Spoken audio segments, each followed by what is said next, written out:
Well, hello everybody. I don't know. Oh, there's Charlie. Hey, Charlie.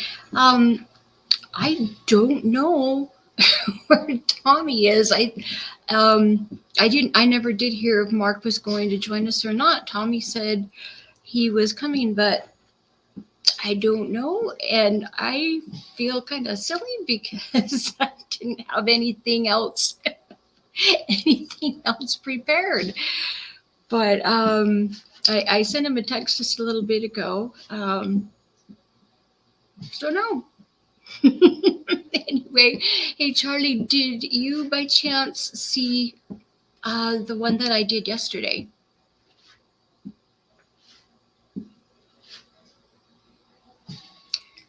Um, oh yes, all right. Okay, I can see you, but I Hello. can't hear you. You can't hear me. Heather, I cannot hear you. Can you hear me? I can All hear right, you. just got to Let's figure out see what's here. going on with this. Good Lord. Hang with me. Okay. Everyone can see and hear me, but why can't I hear um, everybody? Charlie, can you hear me?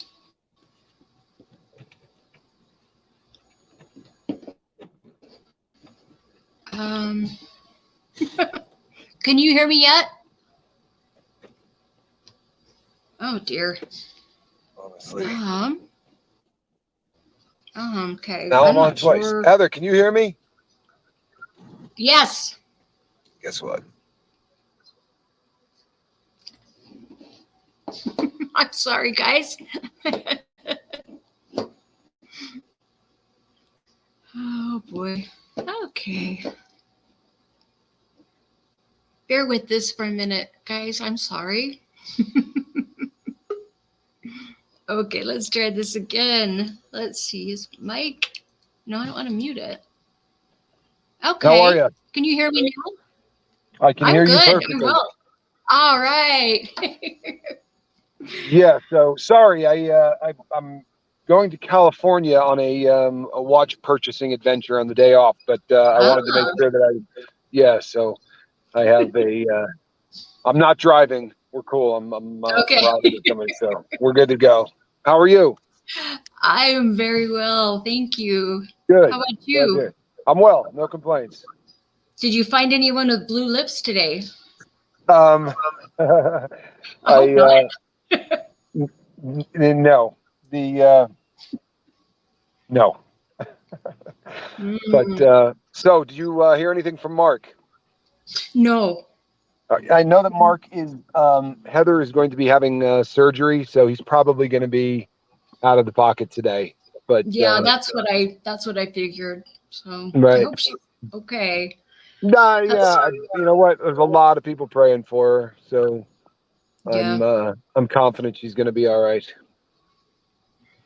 Yeah, I am. I'm confident she's going to be all right. But you're stuck with just me. Good. That's okay. All Everybody right. loves you, Tommy. Well, I'll take it. I need all the love I can get. I have a question for you. My husband's been a fan of your brother for a long time. You know, Uh they he and his sons tease each other with the tube of terror and just stuff huh. like that. We grow a lot of hot stuff in our garden and they'd have to try everything. It's been interesting. But How did they anyway, like the tube of terror? um they all handled it pretty well. I mean, they all went red in the face and coughed a little bit, but they all got it down. That's impressive because that's about as hot as it gets. That's funny. Sure. What is the question I can answer for you on Chase the Heat? Um, which one of you is older? My brother is older, and I'm not going to hate you for asking that question, even though it's really obvious that I look so much younger than he does. But Johnny is 4 years older than I am. Okay, I was well, we were both curious. Stephen asked me, and I was like, I don't know. Yeah, Johnny is the older brother. He's 4 years older than I am. We're the two boys in the family. There's an older sister that is 6 years older than I am, and then I have a baby sister that's about 14 years younger than me. Oh wow, yeah, definitely baby Yeah, sister. She's the baby of the Wow. family. Yep. Of course, the baby of the family is married and has 2 kids, and we all got old. We woke up one day and it was just there. So It funny does how that sneak up on happens. us. It really does. There's no question. Oh, But goodness. I'm Hey, excited to be here again. We're gonna. So I'm an open book. I will answer any questions. Yeah, it's the good, the bad, and the ugly. Very little of it's good, but especially from the early days, there's a lot of bad and there's a lot of ugly. But I am definitely an oh, open I book. understand. It wasn't until I got to the point where I would answer questions truthfully, that I really started to get better. No, there's Because no question. there's a lot of shame that goes with that, and then when you see the damage that you've done to your family and your loved ones and your friends, and it's awful. And I was always growing up, I was always the good girl. I was the oldest one, really good student. I worked my butt off, and I was valedictorian in high school, and I'll be damned. everybody always expected so much from me. And my mental health was never good, and I just fell apart and chose to self-medicate for so many years. Sure. And I hid it from everybody. In fact, I don't think I have ever told my best friend everything yet, but I mean, I plan to. I mean, she's got a lot of chronic pain, and so I'm going to be telling her to look at this channel too, because that's something I'm definitely going to be talking about. But yeah, I will tell everybody everything now. But it took a while, but Yeah. if you're not honest with other people, you're not really honest with yourself, and you're not going to get better. You're not going to make progress until you No, you have to out. own it. There's no question about it. You have to. So you were the one voted most likely to succeed. Yeah. Wow. And I believe yeah, I was voted most likely to be exiled out of America. And here's the thing. Yeah, I know that every time I tell people that, they laugh. I'm not joking. That You really honestly were? that is exactly what they said in the yearbook. Oh, wow. Most likely to do whatever. I was voted most likely to be exiled, Oh which my was goodness. yes. My parents were very proud. Oh my goodness. It started very young.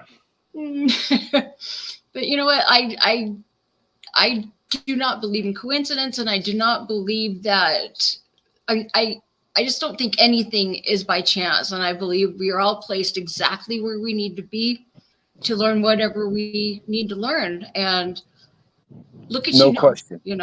all of those, all of everything you've been through has brought you to this point.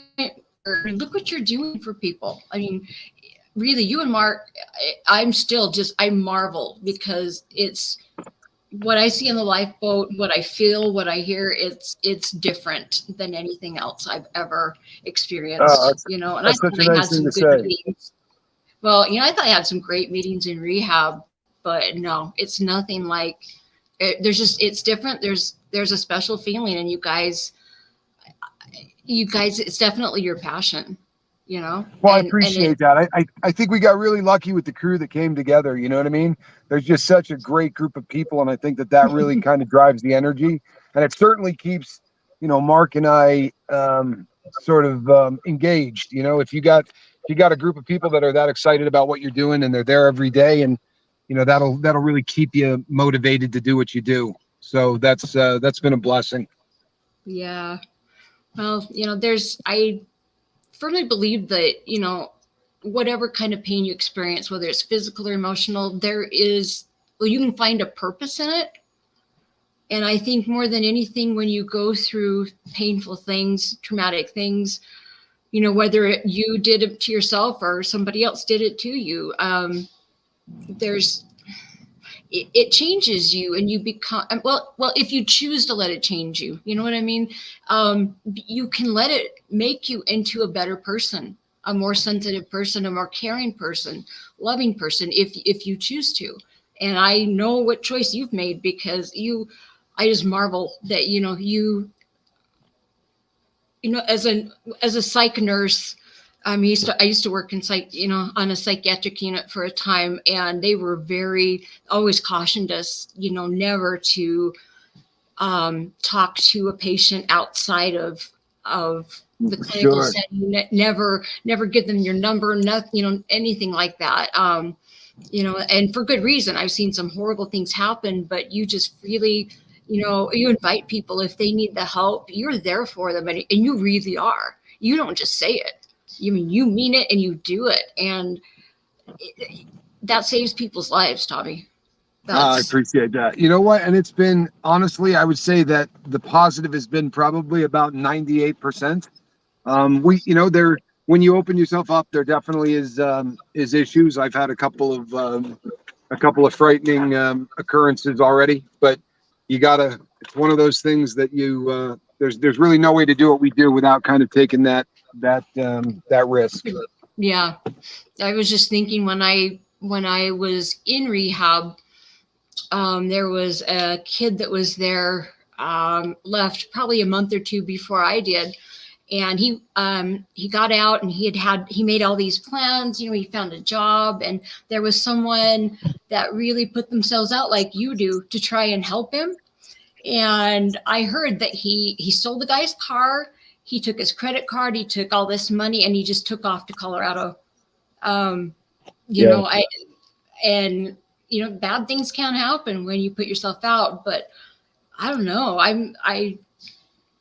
You aren't afraid of that. You know what? The payout is worth it. I've been taken a few times, but I have a collection of text messages and emails that people have sent that say things like the lifeboat has changed my life, and that's the currency of what we do. And on days where you feel like maybe there are more people out there that are trying to hurt you than there are that really want to get help, you go back and you read all of those, and it'll pull you through one of those days. And right now we're really on a good place. I think that, like anything else over the course of time, we've gotten a lot better at putting ourselves out there without putting ourselves out there. Mm-hmm. In the beginning we wanted to believe everything everyone said, and which is really stupid because I lied to every single person I knew for 30 years. And then I expected, the addicts to tell me the truth about everything. So in the beginning, I think we were a little naive, myself more than Mark, but now we finally have struck that healthy balance of, you're going to have to prove it. I'm going to believe you, but you're going to have to prove it. And we're going to be, I'm not going to say arm's length, because it's just with what we do, you can't do that, but we certainly are careful. We've learned. Yeah.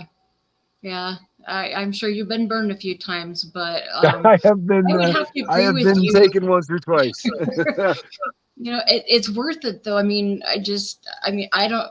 This is a new thing to me, but as far as being a nurse, when you can make a connection with somebody and you can honestly help them, and you see it and you feel it, and they tell you, it makes it so worth it. It makes all the other bad stuff. You can brush it aside, and it makes you feel alive. It's Amen. And Amen. I'm just grateful that I'm finally at a point in my life where I know what my calling is, and I know what I want to do, and I finally pulled myself out and picked myself up and put my big girl pants on, and it just feels good. It feels good. You know what, too, Heather? I've had this conversation with so many creators since I started playing this game, and you can get better at what you do on YouTube. It's something that you can polish up, and the longer you do it, the more comfortable you are, and the easier it gets, and the better you get.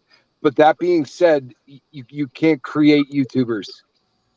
You can certainly get better, and you can polish it up, but I think that content creators are born; they're not made.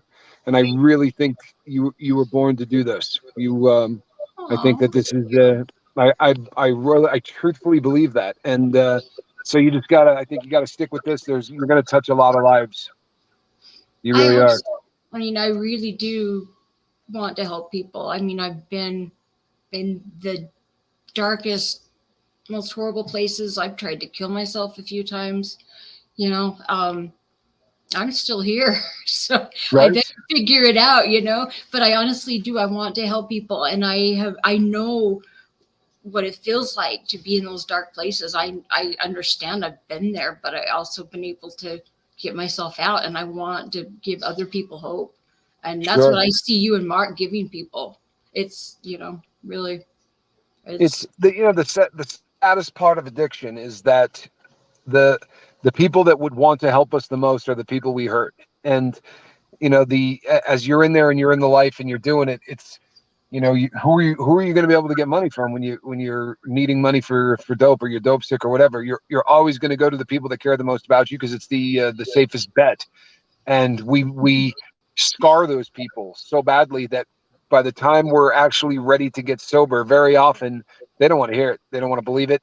And it's not their fault, it really isn't. yeah, You how many times can you put your hand on a stove before you go, I'm not doing that again? And that's what we do to so many family members and friends. And then when you're ready, you find that the people you need the most aren't ready to hold your hand yet. And that's yeah, why things like what you're doing and things like the boat, I think, are really essential.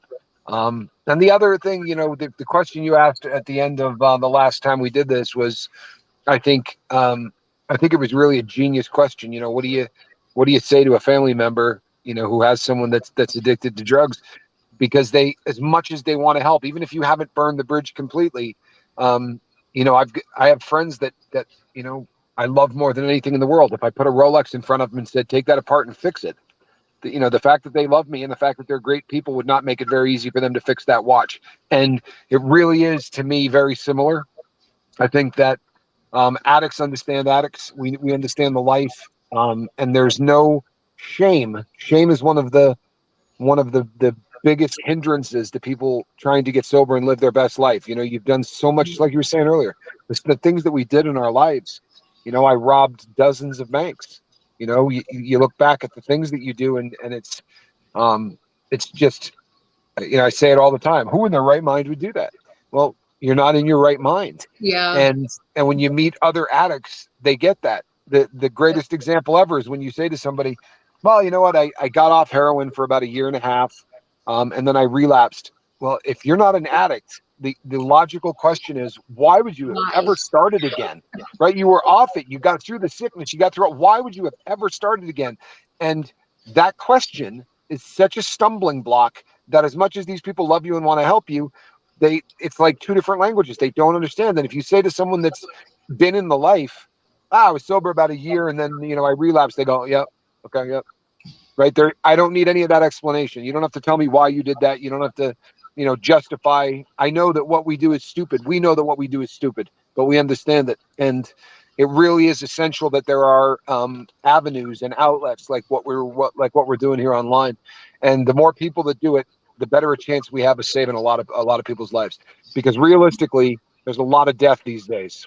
You know. Yeah, there really is. And, and with the way things are in our country, well, the world right now, too, I know a lot of people are scared, worried, and don't know what to do. And this is really the time to reach out to other people and help one another. There's no solution. The government or the medical institutions, they're not going to come in and help or save us. It's got to be us that does this.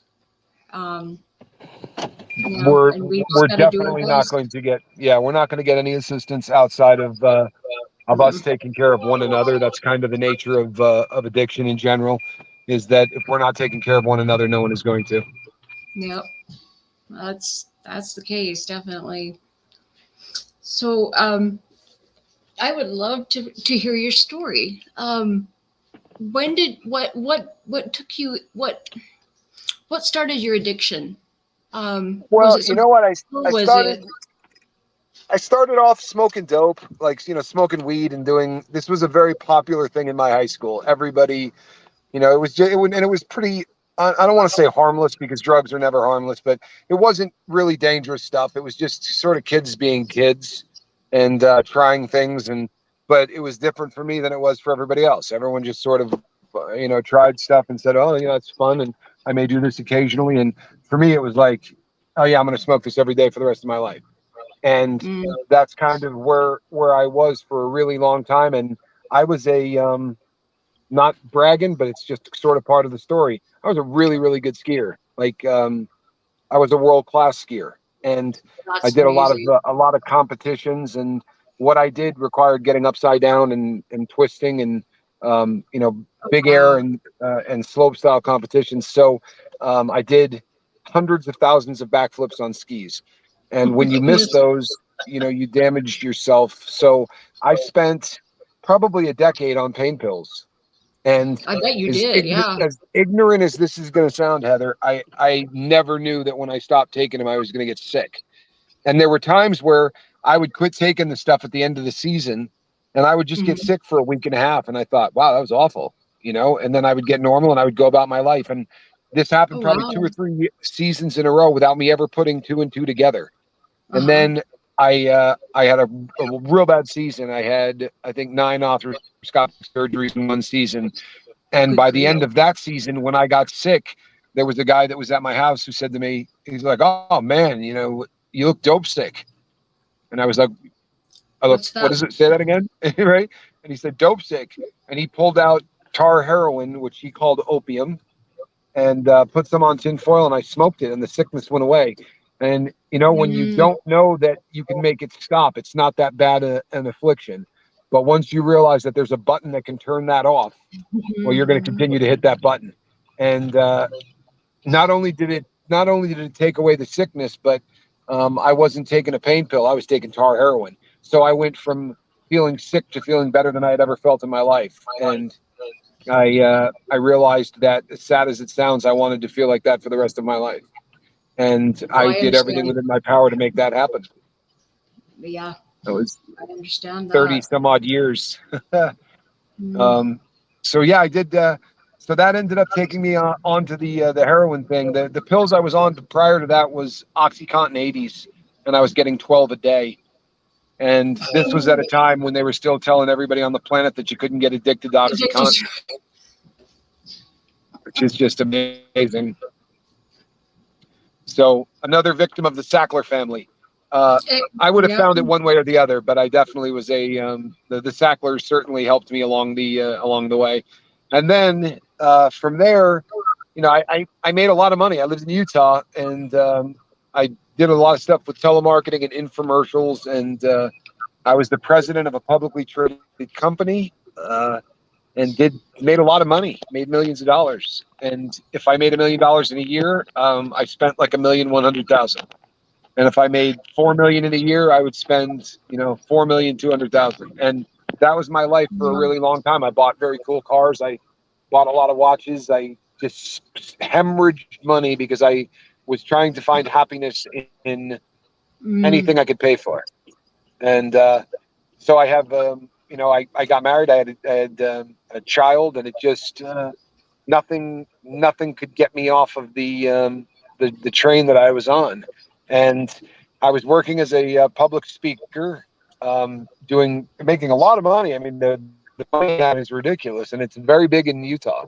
A lot of people in the public speaking arena, especially like opportunity public speaking, where you take money from people at the end of the show, is pretty much uniquely a Utah thing. And Oh, you really? could make oh yeah, it's all over Utah. So 8 or 900 grand a year as a public speaker was pretty standard stuff. And making that kind of money, I could just continue to do all the dope I wanted. And then one day, Yeah. right before going on stage, the manager came back, and I was sitting in the green room. And you don't put your pants on until you go out because you don't want them wrinkled. So you sit in your boxer shorts until 2 seconds before you go out, and then you pull the pants on. So I was sitting there in my boxer shorts, sticking a needle behind my knee. Man and stopped and said, "What are you doing?" And I said, Oh. "Insulin." And he said, "Brown insulin behind your knee." And I said, "Yeah." So he uh, he fired me, and more importantly, getting fired is not a bad reason. But I got blackballed. I couldn't work in the industry ever again. Oh, wow. Anywhere I went, and my numbers had always been great, but now I was that heroin addict. So I could not get a job doing what I did, and my monthly bill were 40,000, $50,000 at that point. So, Oh, wow. I had cars and houses and all kinds of things that I'm trying to get happy, which of course didn't. Then I found myself in need of a little money. So I'm sorry, I went you've gone the robotish. okay. That's- I was doing my Max Headroom imitation. I went into a bank and told them that I wanted all of the money, oh, and I did it without having an account at that particular bank, and it worked. I walked out with a lot of money, and it paid the bills. And as happens very often with people who commit crime, since I didn't get caught, I just continued to do it, and I robbed. I have a hard time believing this. I don't know how many banks I robbed. I considerably more than 5 or 10, and it oh, was really? probably less than 30. But I robbed a lot of I robbed a lot of banks. I did it for pretty close to a decade. I got away with it, and then, as is always the case, I didn't get caught robbing a bank. A heroin addict that didn't want to go sent to jail and over getting caught with a half a gram, told the FBI that they knew a bank robber. And the funny thing is, they actually didn't know I robbed banks, but they had to put two and two together, kind of thing. I had a really nice house, I had a nice car, I didn't go to work ever, and I never ran out of dope. So this person sort of took a shot in the dark. Oh, And I wow. think really, you never get to read the exact statement, but I would imagine it probably said, I don't know what this guy's doing, but he's definitely breaking the law. He's either robbing banks or doing something. But so I got caught and I got sent to prison. Oh, darn it. Lost him. I hope he'll be back in a minute. I don't know about you guys, but Tommy is just awesome guy. He really is. He's definitely a blessing to this community. And he really is. These guys, all of you guys are. I've how long have I been? It's just been maybe a month that I even knew what the lifeboat was. It just popped up on my feed on my phone one day. I wasn't looking for it, but it was just right there. And it was funny because that was about the same time that I started this new nursing job. I'm just a private nurse. I take care of a couple that need a lot of medications and things. And I never thought I'd ever be back to work. And their daughter is a very dear friend of mine. And when she first asked me, I turned her down because I thought, I knew that her mother is on some heavy doses of opiates because of, that I won't go into that, but she has a good reason to be on them. And I knew I would have to be around them. And I don't know, I turned her down, and after a couple of weeks, she had come back to me and asked me to do it again. And I just felt like I needed to. It just felt like something that I needed to do. And it's been a really good decision. Everything has fallen into place. It's been, let's see, that's Tommy. Hang on here. Let's see. Okay, he's going to try to get back in. Anyway, I don't believe in coincidence, and that, that the lifeboat popped up on my feed, at the same time. It's exactly what I needed. Because, I have to give her Oxycontin. I have to put fentanyl patches on her, and it's stuff's always right there. And it's, I would be a liar if I said I wasn't tempted, that it didn't cross my mind, but, I don't crave it or anything. And every time I do, get in there to give her meds, and that thought comes into my mind, it just take, one pill or one patch. Nobody's going to know. No one will ever know. I get that right out of my head, because I know dang well by now, after all this time, that just one, there's no such thing as that. You get one and it just leads to more and more and more. And pretty soon you're back in the same swamp you were in before. And I do not want that. And it's been, I don't know, every time the thought even goes into my mind now, I think of the lifeboat, and I don't know. It's a huge help. And for some reason, I feel the need to do the same thing that Tommy and Mark are doing. And boy, I sure appreciate their help and their patience with me. And I'm so excited that some of you are willing to come over and listen. You guys are awesome. I have a question for all of you that are listening. Did any of you catch the video that I put out yesterday? It was, I don't know what happened. I put out the notification the night before, and the people that I talk to a lot that, are also to my channel said that they didn't get any notification. And I think I only had like 10 views or something. And I went and looked, and if you pull up my channel, it's not right there. You have to go in under live to even find it. I don't know what happened, but it was one I really put my heart and soul into yesterday. And I feel like there's some really good information there. There's a few things that'll really give you some encouragement if you haven't seen it. So if you haven't seen it, please go and check it out. I would really appreciate it. But I'm saying that because I really want to help. And I think what some of the things I talked about yesterday. Okay, Tommy's trying. But he's not connected. Hang on, guys. Let me. Oh, there he is. Okay.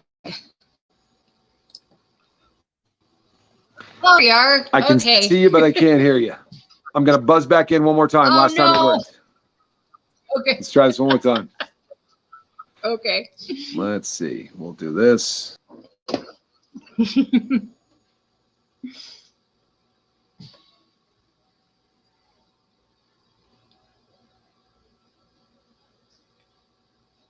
Let's see. I know, Cindy, that you saw it, and thank you, you sweet lady, sweetheart. And Boltonator, I don't. No, yes, I did get it. I did. Okay, there's Tommy again. Okay, can you hear me now? I can see you. You can't hear me? No, we can't hear him. We can't hear you. Oh, hang on. I think I see the problem. Let's see. Okay, now I can hear you now. Can you hear me? Can you hear me? Still can't hear you. I'm going to leave one more time and come back. Let's try this one more time. Damn. Dear. Hope you can come back in. I get so much out of listening to other people's stories. I don't know about you guys, but I'm not even sure why. I don't know. I think it's just because there's always something that I learn when I listen to other people's stories, why they ended up as an addict and how they got out. Okay, let's see here. I can hear you. Okay.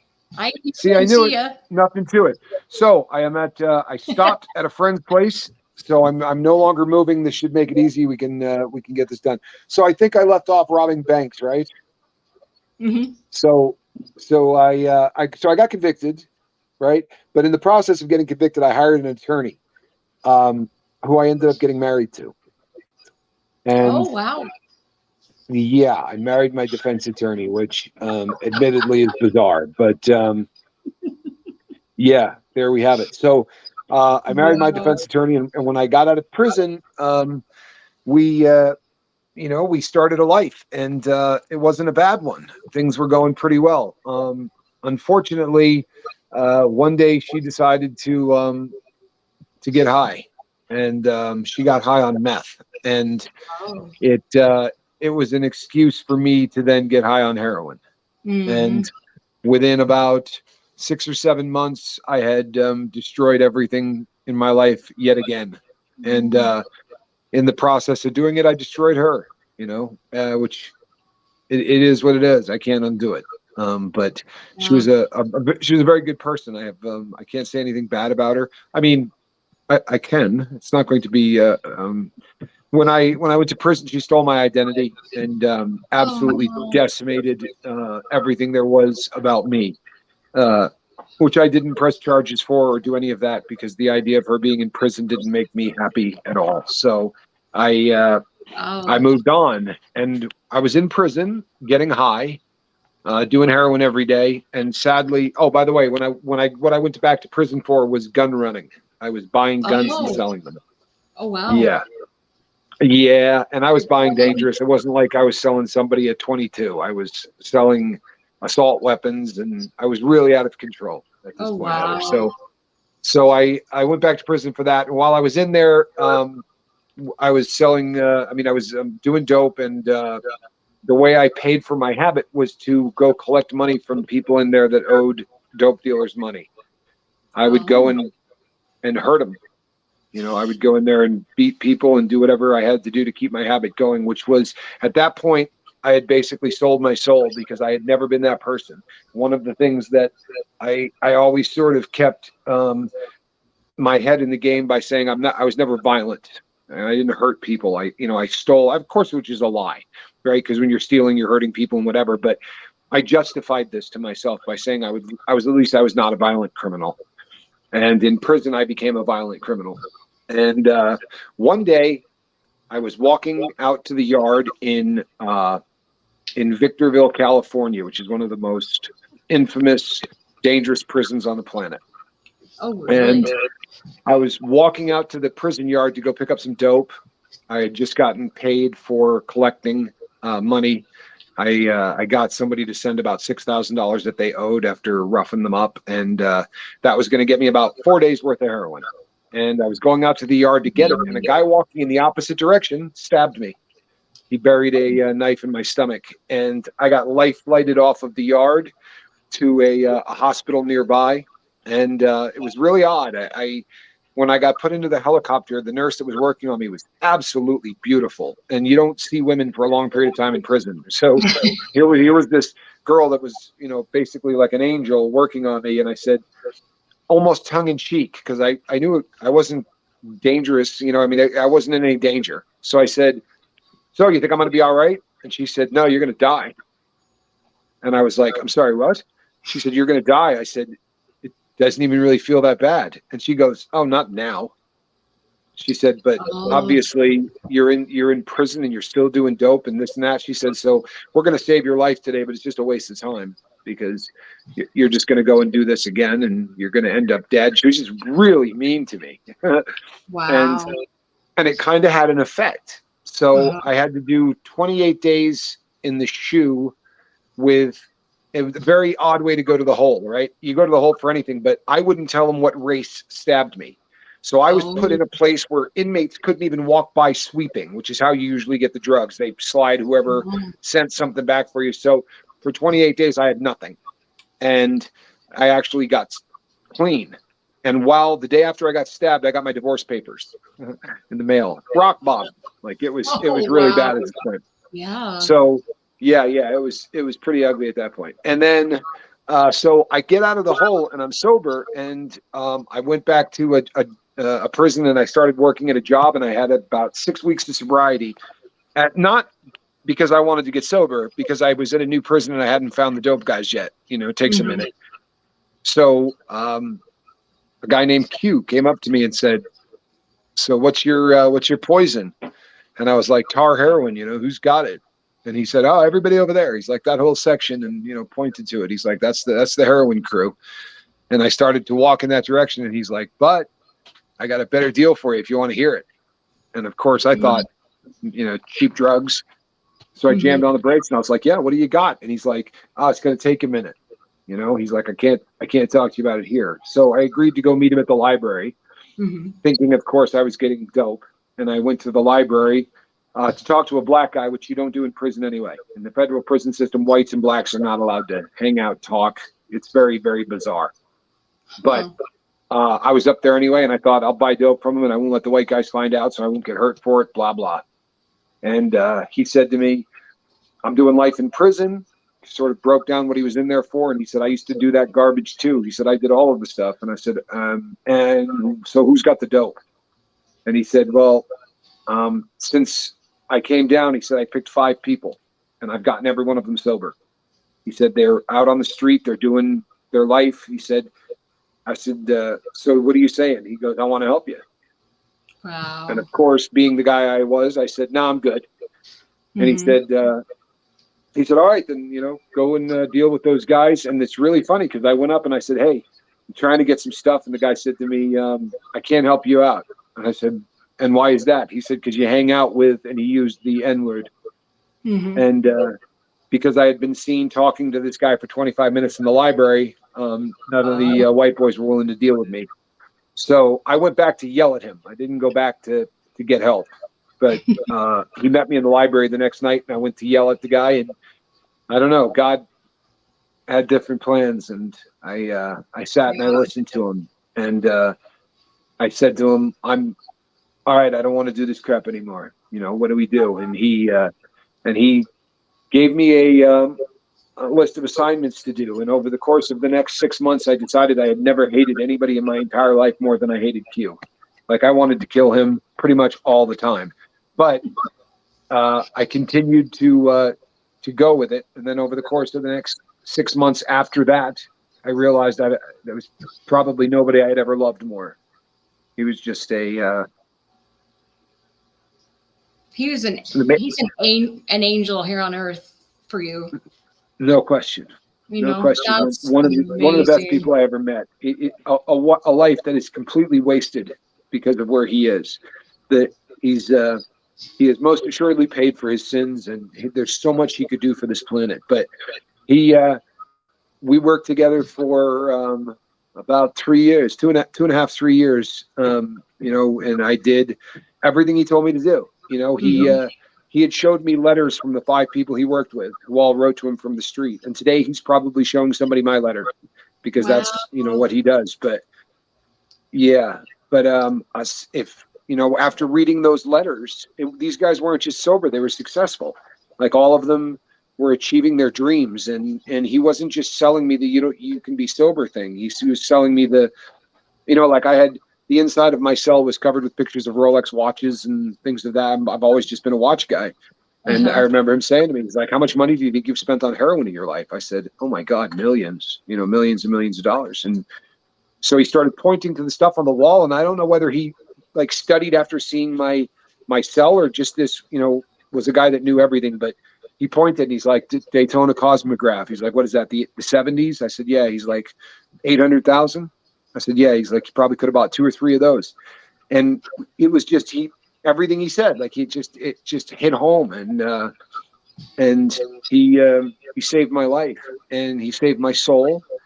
And, as I was leaving, because I got to the point where I was within 6 months of going home. So they were going to send me from that prison to your departure center, where I was going to do my last 6 months closer to home.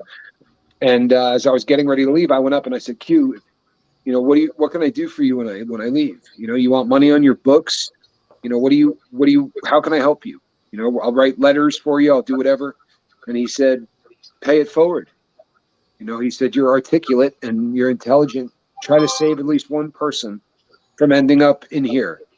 And suffice to say, it stuck with me, and the whole time that I had been with him, every single thing I read was about getting sober. Like, he gave me a stack of books, probably, I don't know, 40 or 50 books, right? That he's like, you need to read these. And at first I was just like, you got to be crapping me. Like, I said, this is going to take 2 years to read all those. He's like, well, you got 4 months.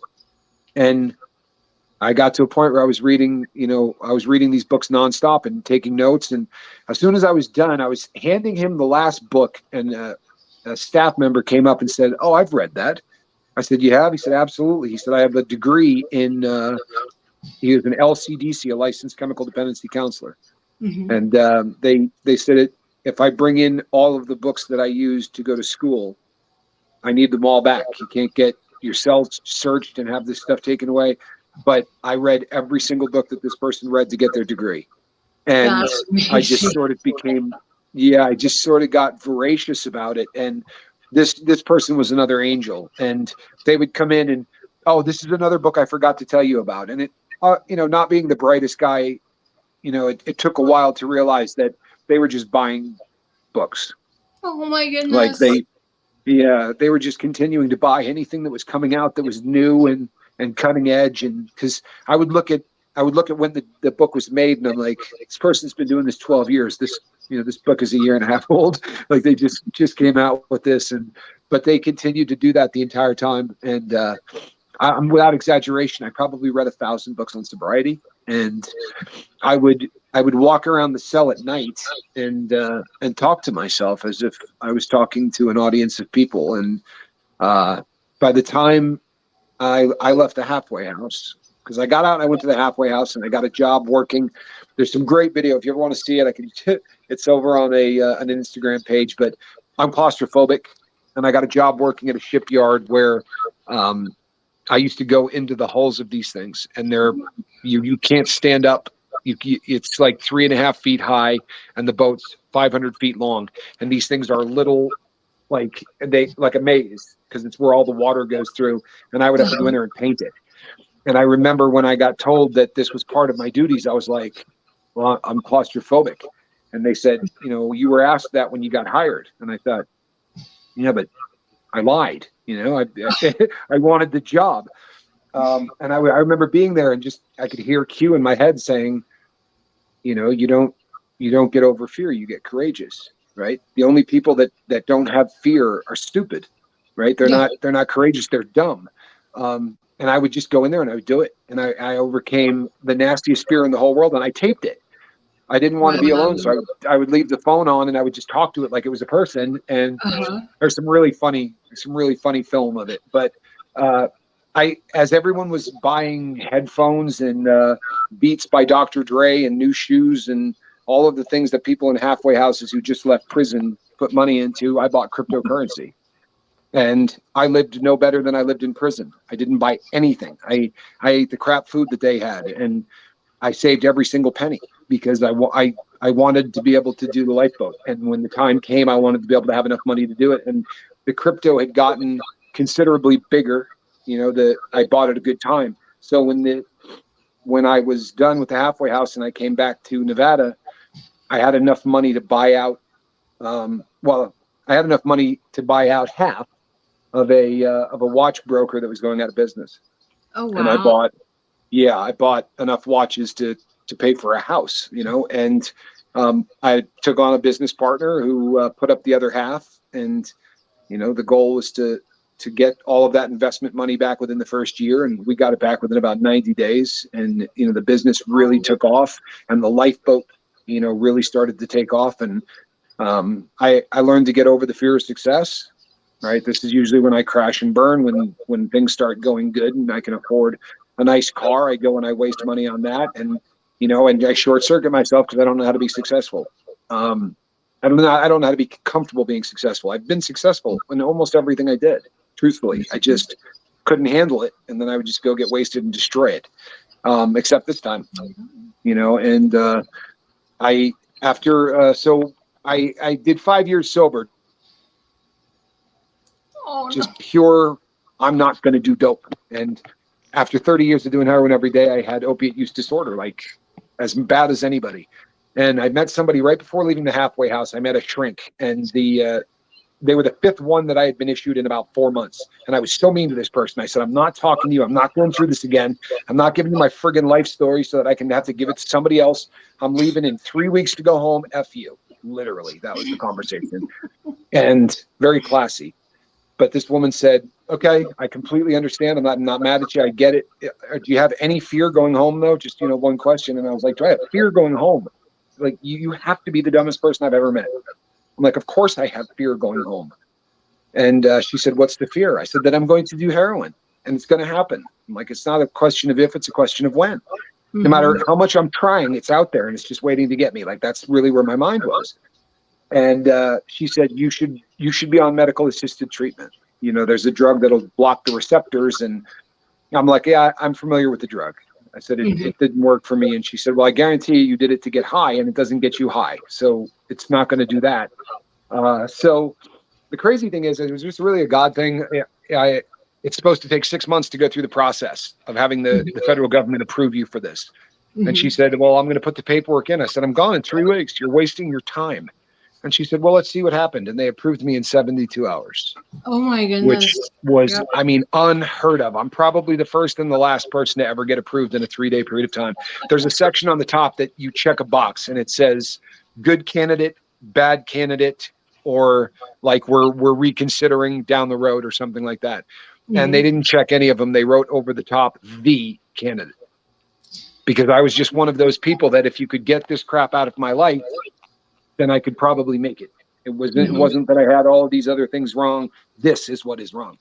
So I got put on buprenorphine, and that was the end of it, man. It's been an absolute godsend. And then, you know, I weaned off of buprenorphine just to show that it could be done, because there's so many people on the lifeboat who say that you can't. But it's never more than a couple of feet away, you know, just in case. And good. But that's the story in a nutshell. You know, the really gory, you know, stories that make this, you know, hard to listen to, I've kept out. But that's the broad brush strokes of, you know, there are a lot of really funny stories of you know, bank robberies that almost went bad and things of that nature. But they're funny when you look at them through the lens of where I am today. You know, I know that a lot of times you talk about things from your past, and you get it a lot with alcohol. You hear people tell these stories and they're like, I drank 3/5, I had the lampshade on my head, and, you know, I hit on the boss's wife. And it sounds really funny. If you're sitting there and you're watching it, it's just tragic. And there's a lot of stories like that in my life. You know, I went into a bank in Arizona to rob it, and I had on the makeup and the whole setup. And I walked in and I went over to get a piece of paper, and I didn't rob banks that people were in, because you never know if the person's a cop and off duty and he's going to pull out a gun and shoot me. So I was waiting for one person in the lobby to leave. Right. So I'm over there filling out like a deposit slip and just faking, you know, it until this guy could leave. And he yells, all right, hold on. This is only going to take a second. And I'm like, you've got to be kidding me, man. I went into a bank to rob a bank, and the guy in it is robbing it. Which was just, I mean, really hysterically funny. And here's the thing, that where it gets really odd is this. So this guy robs the bank, and he doesn't rob it the way I do. Like, he's not very good at it. I'm not trying to, but I was a good bank robber. This guy was awful. And because of that, the police were there very quickly. He got away, but the police were there very, very quickly. And I couldn't leave. So they want to talk to me, and I'm wearing makeup. I have a wig glued to the top of my head. I have a goatee that's glued to my face, and I'm sweating through like stage makeup, and I can feel the stuff. And I'm wearing this thing that you put on under your shirt that makes you about 40 or 50 pounds heavier. Right. So I cannot begin to tell you how bad I'm sweating. And I'm wearing cowboy boots that have a 3-inch lift in them. So I look like a circus freak. And this guy's sitting across from me doing the interview, and I'm like, how does this guy not go, the hell's going on with your face? Right? Like, what's all this stuff? But none of that. Like, no question about it at all. And I had a partner that didn't help me rob banks, but he would make sure that while I was out of town, my phone would be calling people. So I had to, if they ever said, we think you did this, they could pull my phone records and find out that I'm making phone calls from Northern Nevada. Like, he was an accomplice that wasn't an accomplice. But I called him, and he was like, how did things go? I'm like, somebody else robbed the bank. And he's like, what? I'm like, yeah, while I was there, somebody else robbed the bank. So that was, you know, and again, looking back on it, it's funny as hell, you know, but it's funny because of where I'm at today. There was another one also in Arizona. I don't know why all the good ones were in Arizona, but I got out of the bank and I threw all of the cash into the microwave on the front seat, which would kill the tracer bill and all of those, you know, fancy devices. And it would be plugged into an inverter that went into the cigarette lighter. So I turn on the microwave, and I look up, and a cop car comes screaming right at the front of my car. And I'm like, oh God, no. And I look in the rearview mirror, I'm getting ready to put it in reverse, and there's a cop pulling up behind me. And they angle in, right? So at an angle like this to keep you jammed in, one in front, one in the back. And I'm like, all right. Oops. So I put both hands over my head, and they jump out of the cars and run into the bank. And I just backed up and drove away and left both of the cars right there. And this was right at the end of my bank robbery career, right? And in the beginning, I used to spend so much time casing banks and was really into it. And I'm like, how did these cops get here that fast? Like, how did I screw up this badly? Mm-hmm. And as I went and got rid of the stolen car, and I was in a rent-a-car, and I was getting ready to go to the airport. And as stupid as it is, you can't help but go back to the scene of the crime. No matter how much you don't want to, you just have to drive by. So I went to drive by the scene of the crime, and there was a Dunkin' Donuts about 400 yards away from the bank. And I laughed for about 2 hours. I'm like, the reason those cops got there so fast is because they were at a donut shop right next to the bank.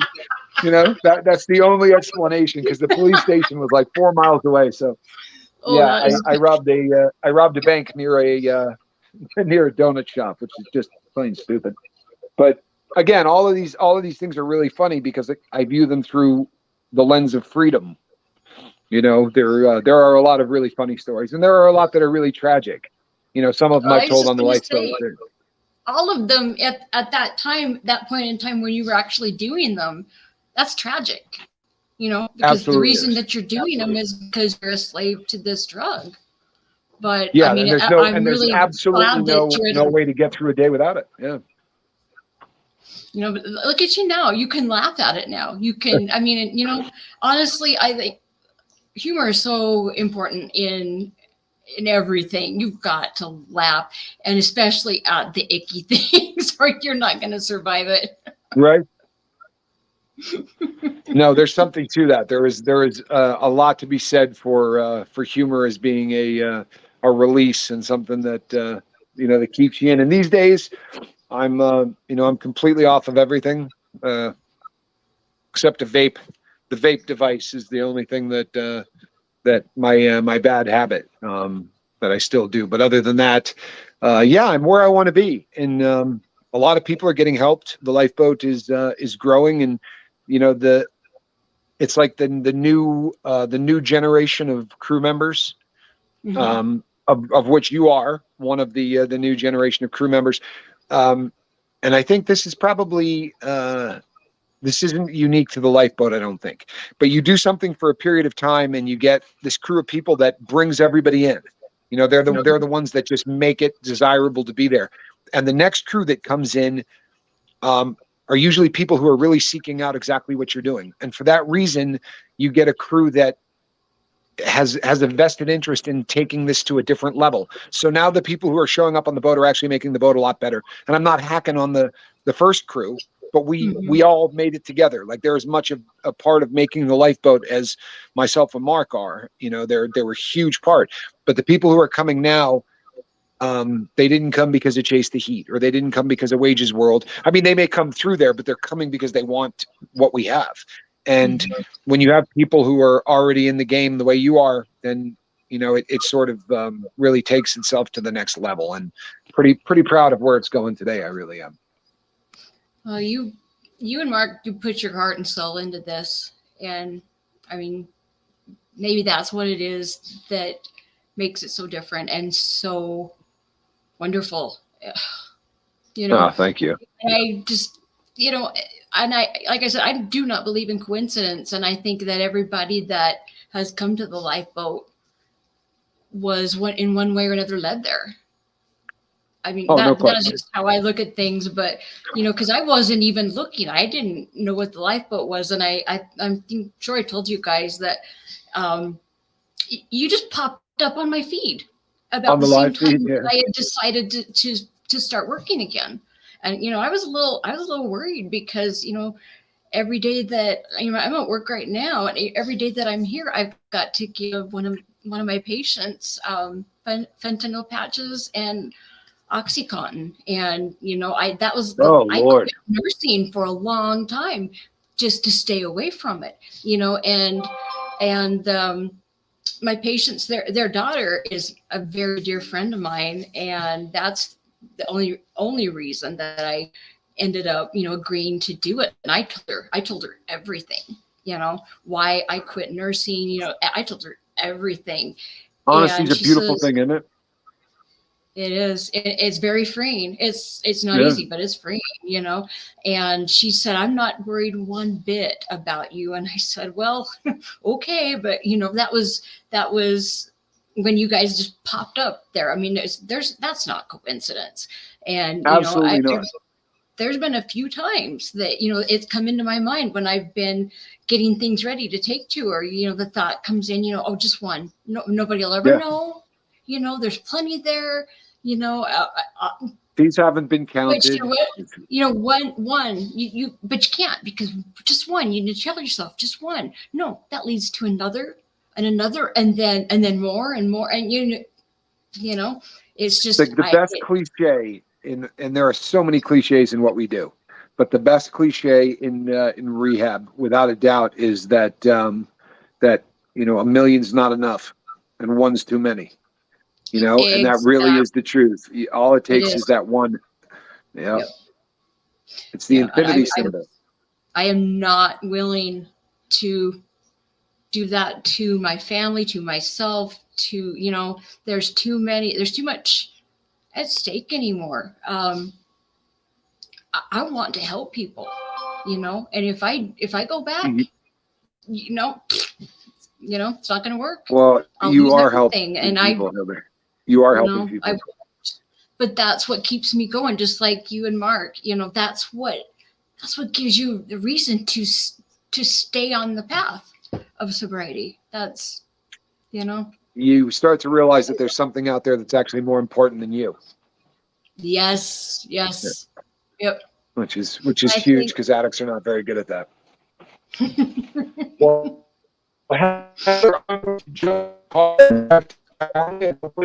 really expensive watch and pay almost nothing for it. That's the goal. I'm sorry, you went robot again. I didn't understand that. Oh, I said California, a really expensive watch for very little money. So we're hoping that that's going to be the case. But thank you so much for inviting me to do this. And I promise you that the next time I'm on, I will actually be in a studio and it will work a whole lot better. Thank you for your patience with me. Oh my word. No, thank you. I mean, how many times did we have to try to get it to work for me? Thank you. You know what? That's how it works. I didn't realize you were traveling somewhere today. Thank you. If I had gotten myself up the way I was supposed to, we would have done this beforehand. But I stayed out a little late last night, and then I went to dinner, and I just didn't take care of everything I was supposed to take care of. But I'm really glad that we managed to fit this in, and I look forward to seeing you on the lifeboat. Keep doing what you're doing, Heather. You're going to make a difference. Yeah. So glad that you're doing this. Honestly, Mark and I talk about it all the time. This is, and I'm going to blast this out to everybody so that people can come and check it out. I'm going to get this channel built up. Cool. I so appreciate it. Thank you. And if you didn't catch the video that I did yesterday, a lot of people never got the notification. Please go back and look at that one. I promise you. Yep, I promise you. And you know what else we'll do too is also we'll put that onto our feed and see if we can't get more people to see that. That's what every channel that has any success at any level has somebody that helps them. It's just there's nobody that does it, completely on their own.